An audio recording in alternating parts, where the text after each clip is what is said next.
নমস্কার,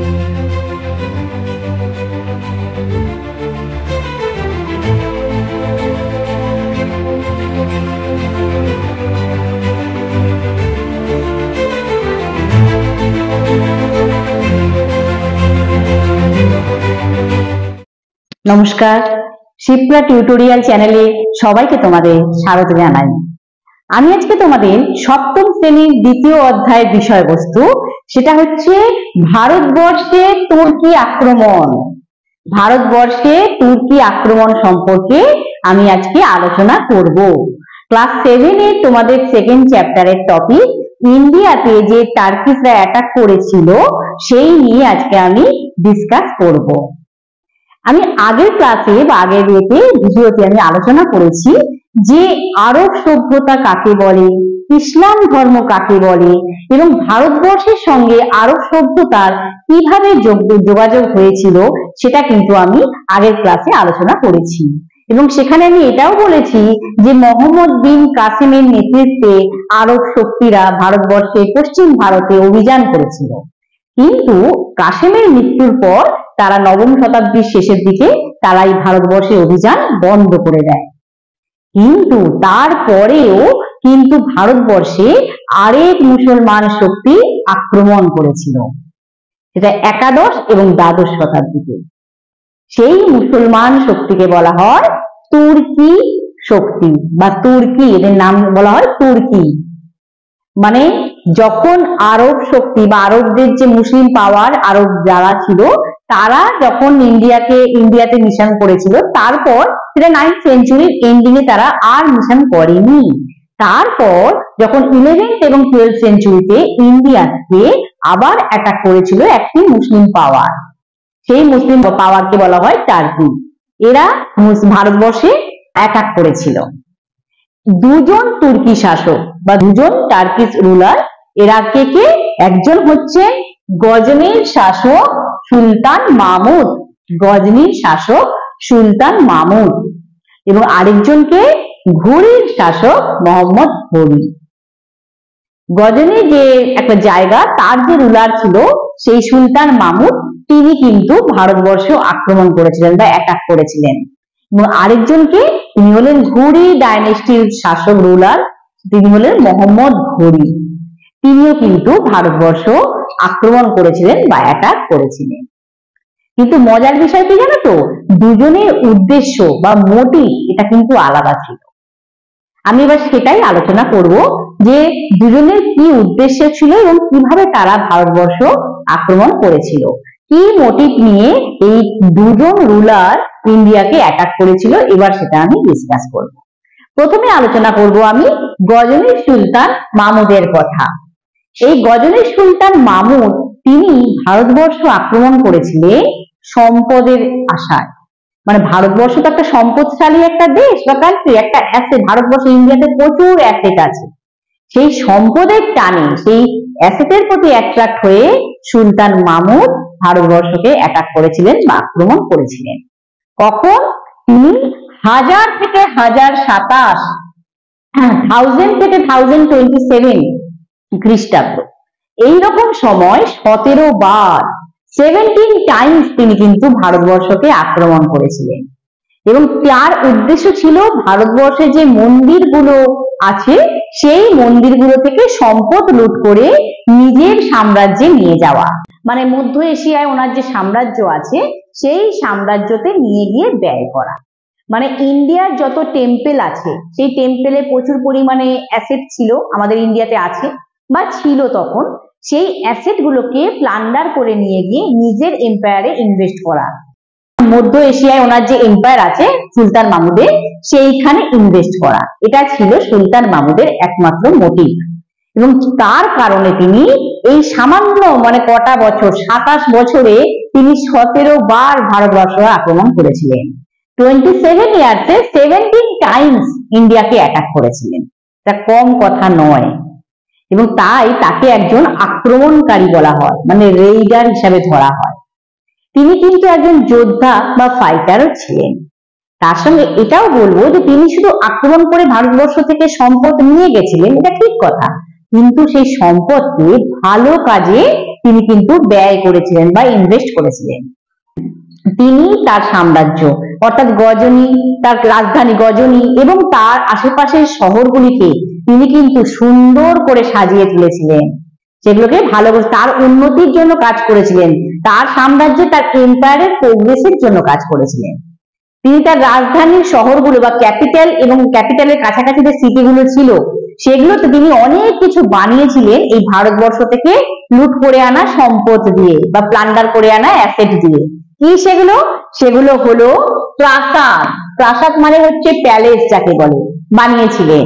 তার সঙ্গে সঙ্গে মসজিদ, মস্ক, গ্রন্থাগার, লাইব্রেরি, বাগিচা, গার্ডেন, জলাধার বা পুল বলতে পারো, বড় বড় জলাশয়, পন্ড, যেটা পন্ড যাকে বলে, জলাধার, খাল মানে ক্যানেল, আমু নদী বলে সাম্রাজ্যে মানে সুলতান মাহমুদের সাম্রাজ্যে আমু নদী বা আমু রিভার ছিল, তার উপরে বাঁধ দেওয়ার কাজ করেছিলেন। এবং তিনি কিন্তু আরেকটা খুবই গুরুত্বপূর্ণ বা ইম্পর্টেন্ট কাজ করেছিলেন, সেটা হচ্ছে বিশ্ববিদ্যালয় তৈরি করেছিলেন, একটা ইউনিভার্সিটি তৈরি করেছিলেন এবং সেখানে তিনি শিক্ষকদের বেতন বা টিচারদের স্যালারির ব্যবস্থা করেছিলেন এবং ছাত্রদের বৃত্তির ব্যবস্থা করেছিলেন, স্টুডেন্টদের স্কলারশিপেরও কিন্তু তিনি ব্যবস্থা করেছিলেন এই ভারতবর্ষ থেকে লুণ্ঠন করে আনা সম্পদ দিয়ে বা প্লান্ডার করে আনা অ্যাসেট দিয়ে। এবং এই যে সুলতান মাহমুদের সময় দুজন উল্লেখযোগ্য ব্যক্তি ছিলেন, একজন ছিলেন অল বিরুনি, তার নাম তোমরা আগেও শুনেছো। অল বিরুনি একজন ছিলেন গণিতে এবং দর্শনে, তিনি একজন শিক্ষক বা ম্যাথমেটিক্স এবং ফিলোজফি এই দুটো বিষয় বা সাবজেক্টে তিনি টিচার ছিলেন বা পণ্ডিত ছিলেন এবং তিনি ভারতবর্ষে পর্যটন করতে এসেছিলেন বা ট্রাভেলার হিসাবে কিন্তু তিনি ইন্ডিয়াতে এসেছিলেন এবং তার বিখ্যাত গ্রন্থ কিতাব অল হিন্দ, তার একটা ইম্পর্টেন্ট বুক, সেই কিতাব অল হিন্দ, এই থেকে কিন্তু আমরা তখনকার সময় ভারতবর্ষের ইতিহাস আমরা জানতে পারি। ইন্ডিয়ান হিস্ট্রি আমরা ওই বুক কিতাব অল হিন্দ বুক থেকে আমরা কিন্তু জানতে পারি। এবং আরেকজন উল্লেখযোগ্য ব্যক্তি কে ছিলেন? কবি ফেরদৌসী, তার বিখ্যাত কবিতা শাহনামা কাব্য পোয়েট্রি, এটা তিনি কিন্তু লিখে গেছিলেন সেই সময় সুলতান মাহমুদের সময়, যেখান থেকেও কিন্তু আমরা ভারতবর্ষের ইতিহাস সুলতান মাহমুদের কথা আমরা জানতে পারি। এই হলো সুলতান মাহমুদ, তার উদ্দেশ্য এবং তিনি ভারতবর্ষে আক্রমণ করেছিলেন, কেন করেছিলেন এবং সেই আক্রমণ করে তিনি কি নিয়ে গেছিলেন এবং তা দিয়ে তিনি কি কাজ করেছিলেন, এই আলোচনা আমি এবারে শেষ করলাম। আশা করি আমি সুলতান মাহমুদের বিষয়ে তোমাদের বোঝাতে পেরেছি। এবার আমি আলোচনা করব যে আরেকজন তুর্কি শাসক যিনি কিনা ভারতবর্ষ আক্রমণ করেছিলেন সেই শাসকের কথা, মানে মোহাম্মদ ঘুরির কথা। তিনি কি কারণে ভারতবর্ষ আক্রমণ করেছিলেন এবার সেইটা আমি আলোচনা করব, মানে কি মোটিভ নিয়ে মোহাম্মদ ঘুরি ইন্ডিয়া অ্যাটাক করেছিল, এবার আমি এইটা ডিসকাস করব। এই মোহাম্মদ ঘুরির পুরো নাম কি ছিল বা আসল নাম কি ছিল? এর আসল নাম ছিল মুইজউদ্দিন মোহাম্মদ বিন শাম। মুইজউদ্দিন মোহাম্মদ বিন শাম, তিনি ঘুরের শাসক ছিলেন, তাই তাকে মোহাম্মদ ঘুরি বলা হয়। তিনি কিন্তু ভারতবর্ষের সম্পদের টানে আসেননি, মানে তিনি কিন্তু ইন্ডিয়ার অ্যাসেটের প্রতি অ্যাট্রাক্ট হননি। তার মূল উদ্দেশ্য ছিল ভারতবর্ষের শাসক হওয়া, মানে তিনি ইন্ডিয়াকে রুল করতে চেয়েছিলেন, শাসন করতে চেয়েছিলেন, ইন্ডিয়ার উপরে তার কন্ট্রোল করতে চেয়েছিলেন, ভারতবর্ষের শাসক হতে চেয়েছিলেন। তাই তিনি কি করেছিলেন? তিনি 1191 মানে 1191 খ্রিস্টাব্দে খাইবার গিরিপথ, সেই খাইবার গিরিপথের মধ্যে দিয়ে তিনি ভারতবর্ষে প্রবেশ করেছিলেন। মানে খাইবার গিরিপথ মানে যে মাউন্টেন পাস ছিল তার মধ্যে দিয়ে তিনি ইন্ডিয়াতে এন্ট্রি করেছিলেন বা ভারতবর্ষে প্রবেশ করেছিলেন। কিন্তু তাকে বাধা দিয়েছিল বা তার বিরুদ্ধে প্রোটেস্ট করেছিল কে? রাজপুত রাজা তৃতীয় পৃথ্বীরাজ চৌহান। তখনকার রাজপুত কি? থার্ড পৃথ্বীরাজ চৌহান।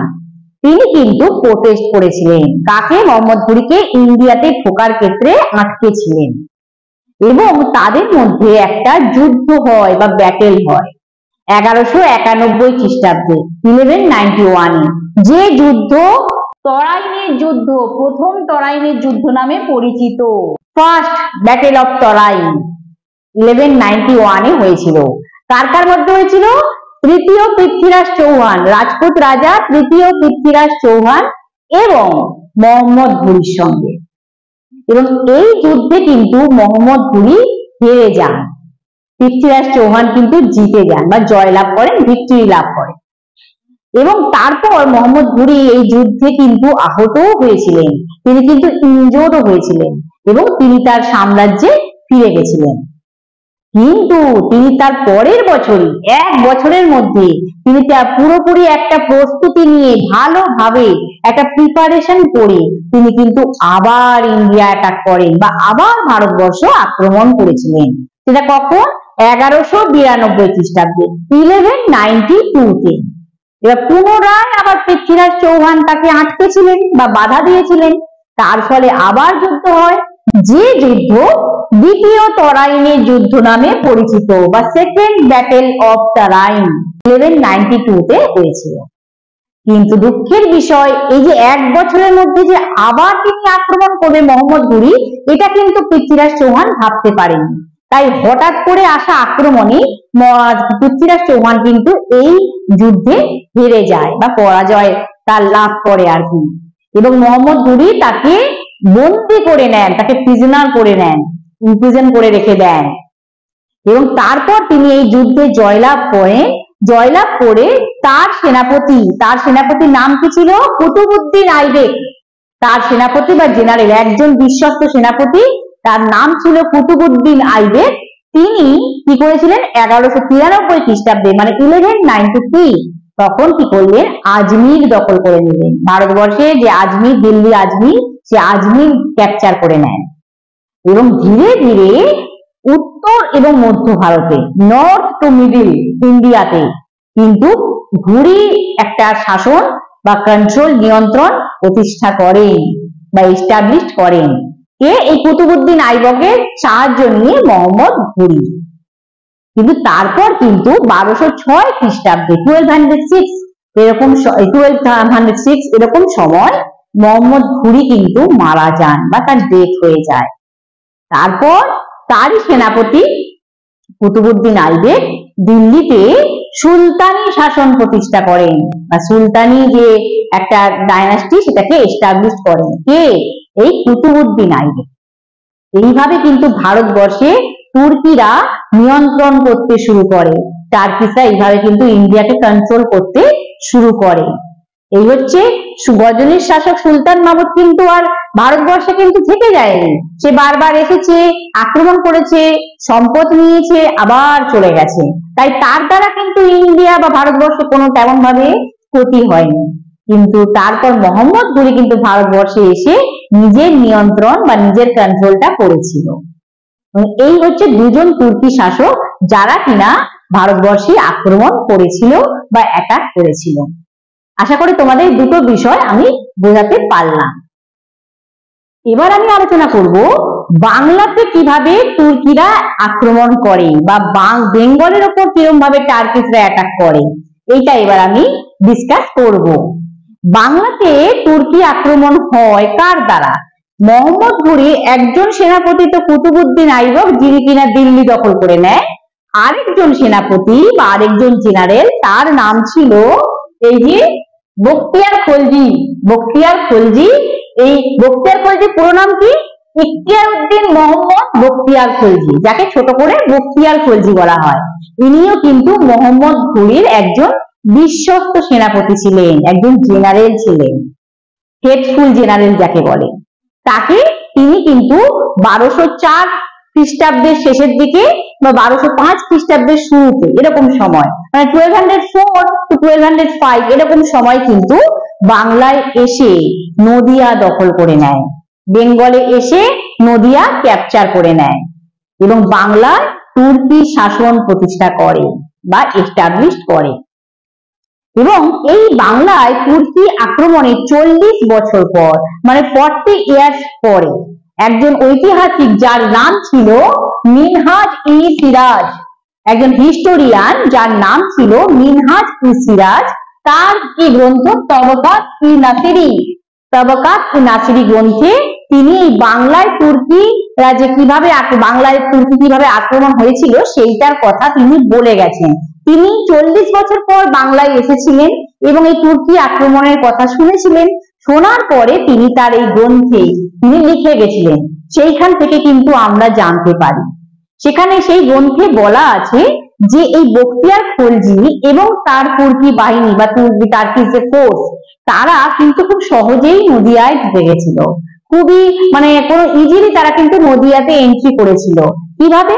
তারা ঘোড়া ব্যবসায়ীর ছদ্মবেশে, হর্সের যে বিজনেসম্যান, তাদের ডিসগাইজ নিয়ে এই বখতিয়ার খলজি তার ফোর্স নিয়ে নদিয়াতে এন্ট্রি করেছিল। এবং যেহেতু সেই সময় বাংলায় থেকে তিব্বত পর্যন্ত ঘোড়া ব্যবসার একটা চল ছিল বা চালু ছিল, হর্সের বিজনেস হতো, তাই সহজেই তারা কিন্তু নদিয়াতে ঢুকতে পেরেছিল।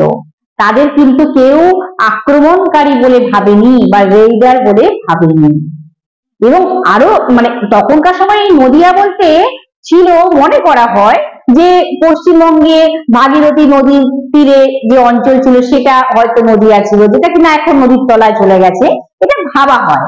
আবার এটাও ভাবা হয় যে এই নদিয়া বলতে বাংলাদেশে রাজশাহী জেলার নওদা গ্রাম, রাজশাহী জেলার নওদা গ্রাম আর কি, সেই নওদা গ্রামটা কে বলা হচ্ছে যে তখনকার নদিয়া ছিল। যাই হোক, সেই সময় রাজা লক্ষণ সেন নদিয়াতে ছিলেন। তখন তো বাংলায় সেন রাজত্ব ছিল, সেন কিংশিপ ছিল, তো রাজা লক্ষণ সেন তখন নদিয়াতে ছিলেন। এবং এটা গল্প বলা হয় যে নাকি বখতিয়ার খলজি মাত্র 17 জন সৈন্য নিয়ে বা মিলিটারি ফোর্স নিয়ে নাকি নদিয়া দখল করেছিল। কিন্তু এই কথাটা আসলে সত্যি নয়।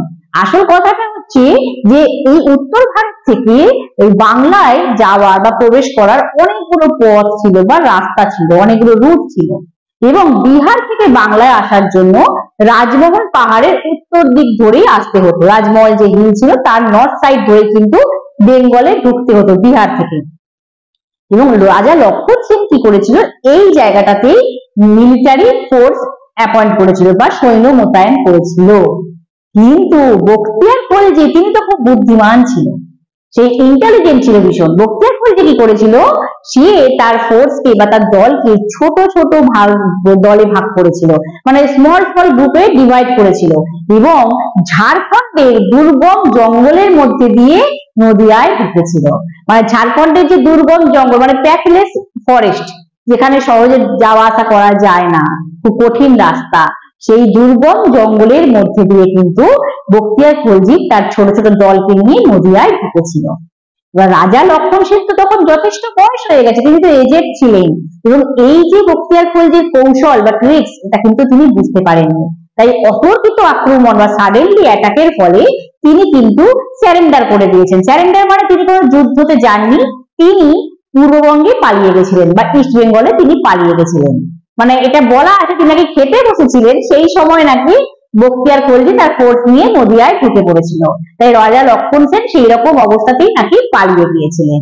যাই হোক, বখতিয়ার খলজিকে কিন্তু কোনো যুদ্ধ করতে হয়নি বা কোনো ব্যাটেলে কিন্তু তাকে করতে হয়নি, এবং খুব সহজেই কিন্তু তিনি নদিয়া দখল করে নিয়েছিলেন। এবং নদিয়া দখল করে নদিয়া ছেড়ে দিয়ে তার রাজধানী কোথায় করেছিলেন? লক্ষণাবতীতে। লক্ষণাবতী তো রাজা লক্ষণ সেনের রাজধানী ছিল, সেই লক্ষণাবতীতে তিনি কিন্তু তার ক্যাপিটাল এস্টাবলিশ করেন। এবং তখনকার ঐতিহাসিক বা হিস্টোরিয়ানরা এই লক্ষণাবতীকে লখনৌতি বলে বলতো। এবং বখতিয়ার খলজি তার এই রাজ্য বা তার এই নতুন রাজ্য বা নতুন কিংডম তাকে বিভিন্ন ছোট ছোট ভাগে ভাগ করে দিয়েছিলেন, স্মল স্মল ভাবে ডিভাইড করেছিলেন, এবং প্রত্যেকটা জায়গায় একজন করে শাসনকর্তা নিযুক্ত করেছিলেন, একজন করে অ্যাডমিনিস্ট্রেটর অ্যাপয়েন্ট করেছিলেন, এবং সেই শাসনকর্তারা তারই সেনাপতি বা জেনারেল ছিল। এবং লখনৌতিতে তিনি কিন্তু অনেক মসজিদ বা মস্ক বা মাদ্রাসা বলতে যে মুসলিম ইসলামিক রিলিজিয়ানদের যে স্কুল কলেজ এগুলোকে বলা হয়, তা সেই মাদ্রাসা মসজিদ, আরো তিনি সুফি সাধকদের আস্তানা।